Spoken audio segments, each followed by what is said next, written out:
Awal 1980, aku bersama kakak dan ibu pindah ke sebuah kompleks perumahan yang baru dibangun. Purwokerto, 1980. Aku baru saja pindah ke sebuah kompleks perumahan yang baru dibangun.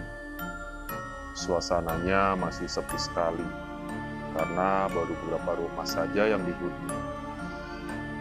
Sebenarnya, proyek pembangunan kompleks ini belum selesai. Bahkan saat itu, instalasi listrik belum ada. Kami terpaksa pindah karena waktu itu menghuni kontrakan di rumah lama sudah habis. Selain itu, ibuku sendiri yang sudah tidak sabar menghuni rumah milik sendiri di kompleks perumahan setelah sekian lama selalu mengontrak. Untuk penerangan di kala malam, kami harus menyalakan Petromax yang digantungkan di ruang depan. Untuk kamar, biasanya kami menggunakan sentir, lampu tempel dengan sumbu berbahan bakar minyak tanah. Hal ini bertahan kurang lebih 1 tahun. Saat itu belum ada tetangga di kanan dan di kiri rumah. Selain masih baru, kompleks perumahan ini juga belum banyak dihuni. Sisi timur rumah kami berbatasan dengan sungai, kebun, dan sawah. Suasana memang jadi menyeramkan, terutama kalau malam hari terus turun hujan. Apalagi aku hanya tinggal bertiga saja dengan kakak dan ibuku. Setiap sore, di depan rumah kami biasanya ramai oleh penduduk desa sekitar yang mencari rumput untuk pakan ternak. Dari mereka, kami dapat info bahwa lokasi tempat rumah kami berdiri termasuk angker. Kebetulan, di sebelah timur rumah memang ada pohon cangkring besar sekali. Kabarnya, banyak penduduk setempat sering melihat penampakan kuntilanak di bawah pohon itu. Menurut banyak mitos yang berkembang, pohon cangkring adalah sarang makhluk halus, terutama kuntilanak.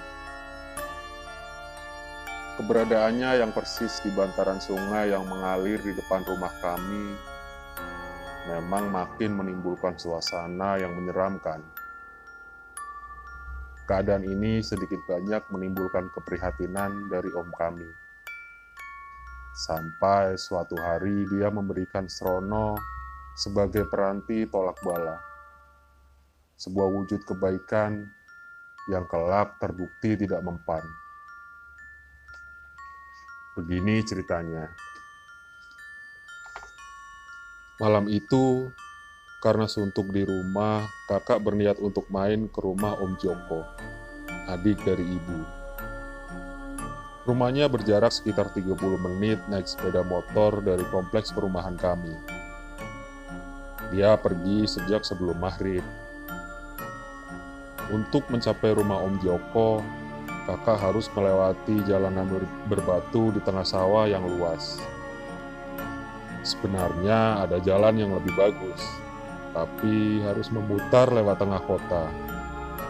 Biar lebih cepat, kakak memilih lewat tengah area persawahan.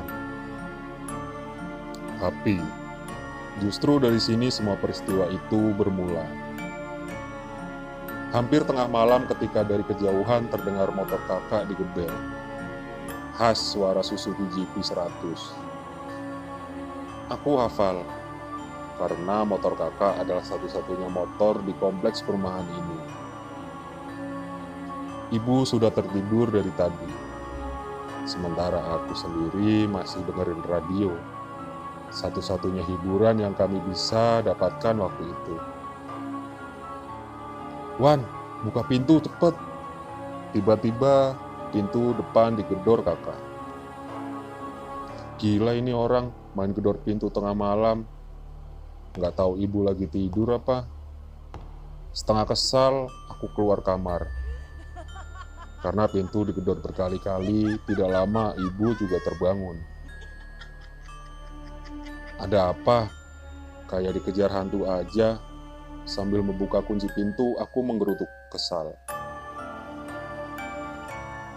Sedetik setelah membuka pintu depan, aku merasa ada angin menyerobot masuk agak kencang ke dalam rumah, menabrak badanku. Kaki kananku bahkan sampai terdorong. Aku melihat wajah kakak pucat pasi ketika terduduk di ruang tamu. Ibu yang baru saja terbangun menghampiri kami berdua. Ada apa?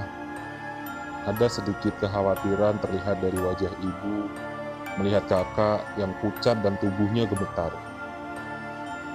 Wan, ambilin air putih buat Mas.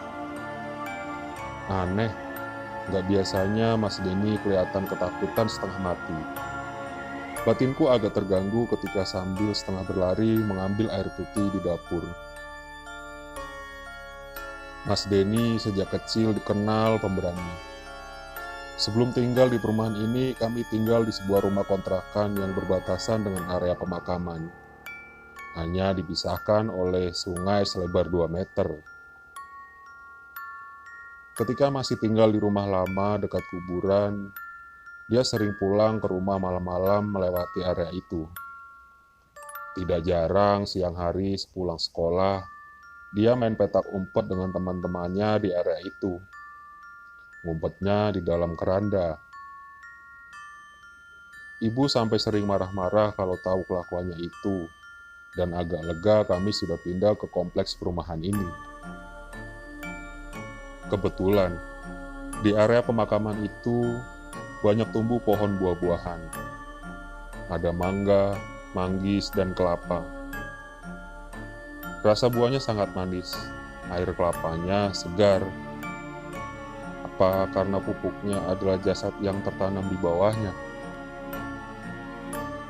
Aku dan Mas Denny sering makan, terutama jika ada bapak-bapak yang menggali lubang pemakaman untuk mengubur jenazah baru. Tapi malam ini, tidak biasanya Mas Denny terlihat sangat ketakutan sekali. Kenapa ya?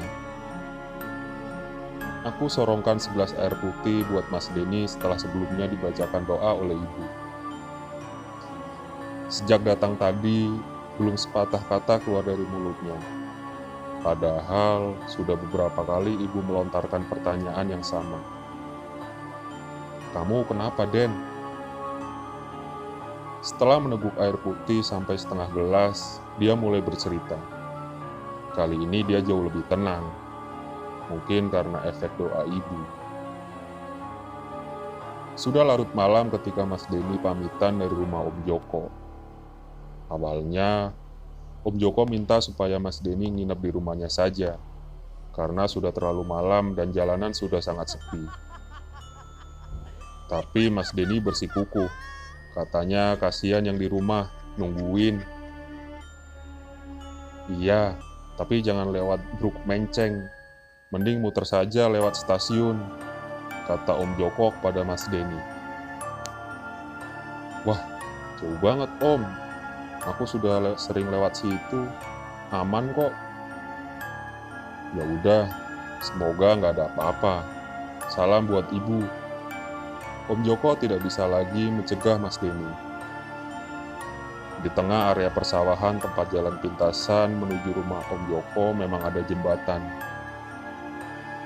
Orang di sekitar situ menamainya Bruk Menceng, karena posisi jembatannya memang tidak sejajar. Bruk adalah jembatan kalau merujuk ke bahasa Indonesia Banyumasan. Konon, daerah sekitar Bruk Menceng banyak dihuni makhluk halus. Sebetulnya, Mas Denny sudah sering lewat jembatan ini, yaitu ketika mengantar ibu pergi kerja.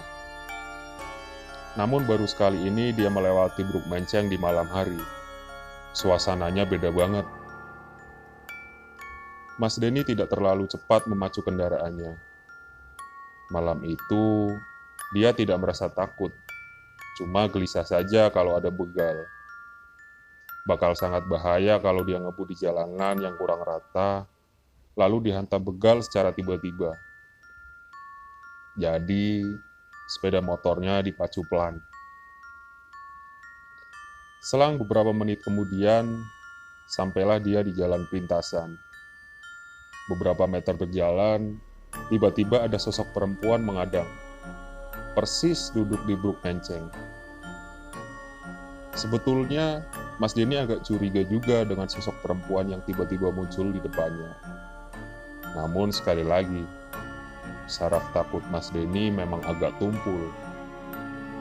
Dia berusaha menenangkan diri dengan berpikir bahwa perempuan yang muncul itu berkebaya. Tidak seperti cerita kuntilanak yang memakai gaun putih menjuntai. Dia mengira perempuan itu cuma kemalaman di jalan, lalu mencegat karena mau ikut nebeng. Benar juga perkiraannya.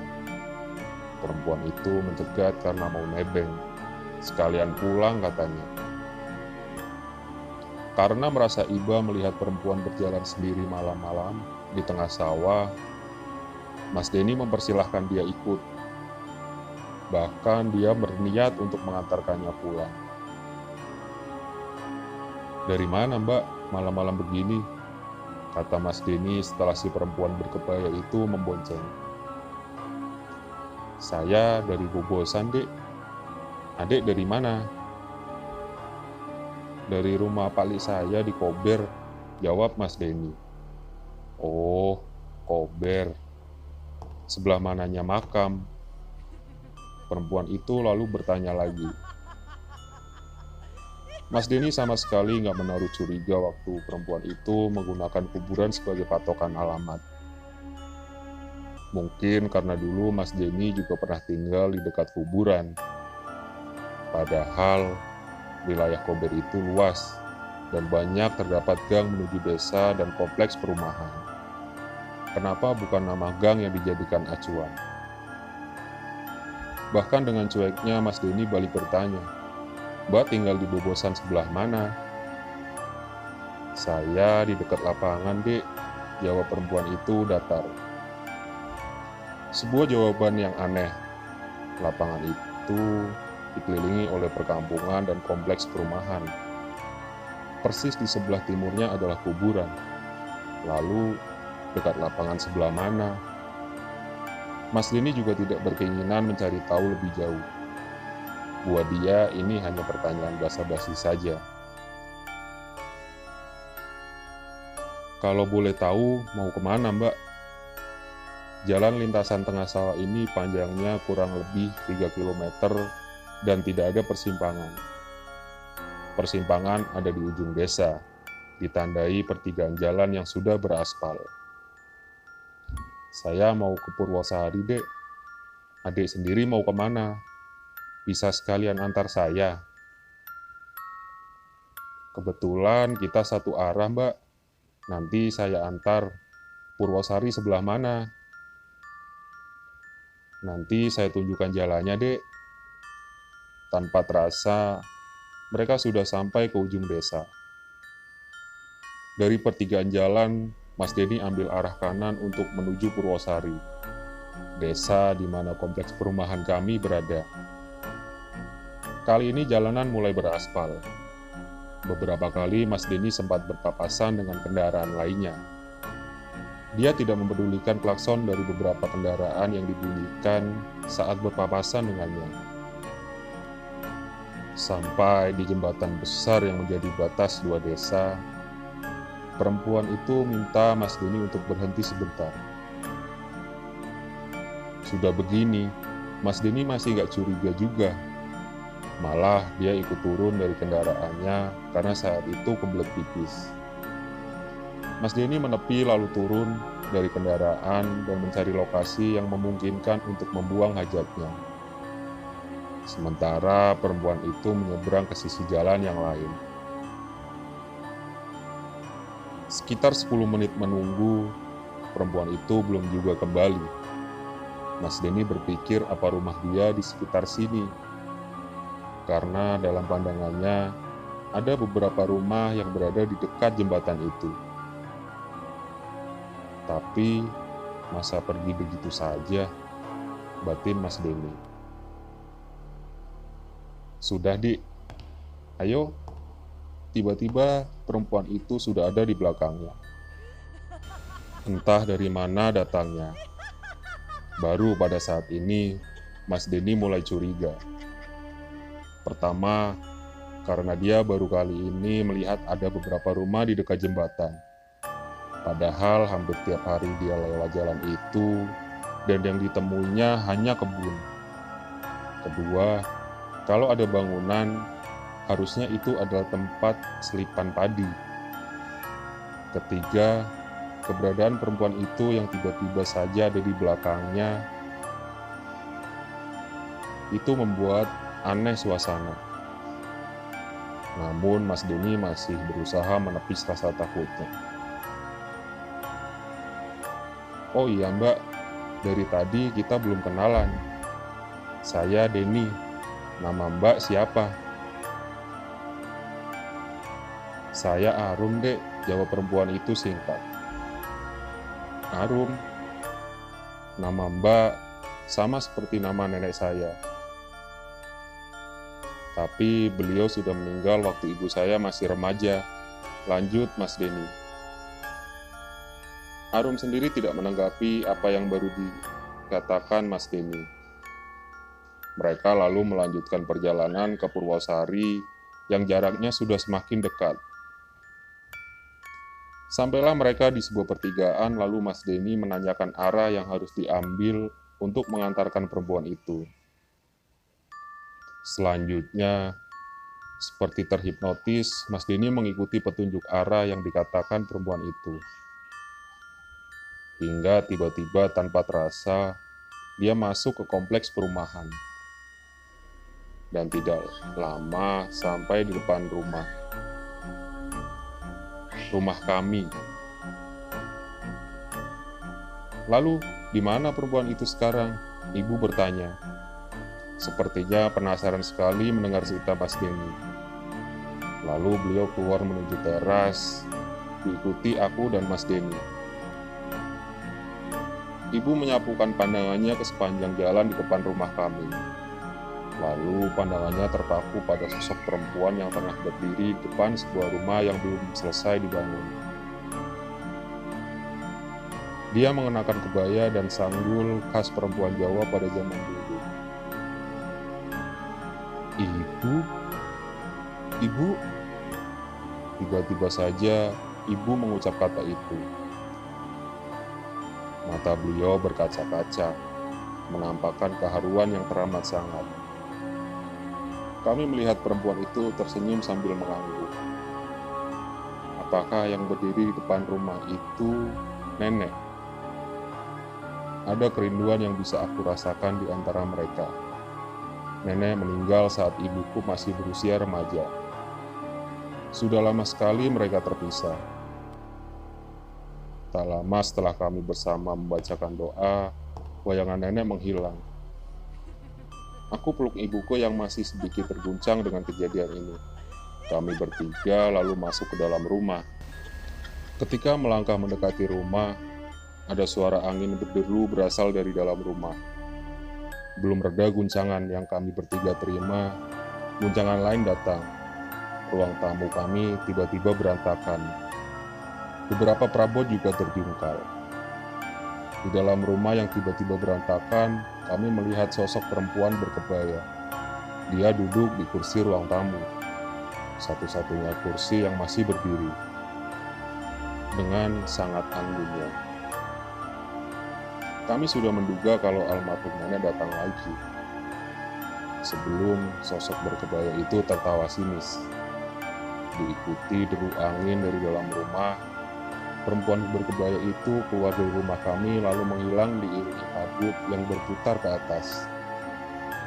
Sampai hari ini, sampai aku dewasa, kejadian malam itu tak pernah terjawab. Hanya setelah malam itu, berbagai kejadian aneh terjadi di kehidupan kami bertiga. Malam itu, kami seperti disambut secara resmi oleh sebuah daerah yang menyimpan kisah aneh.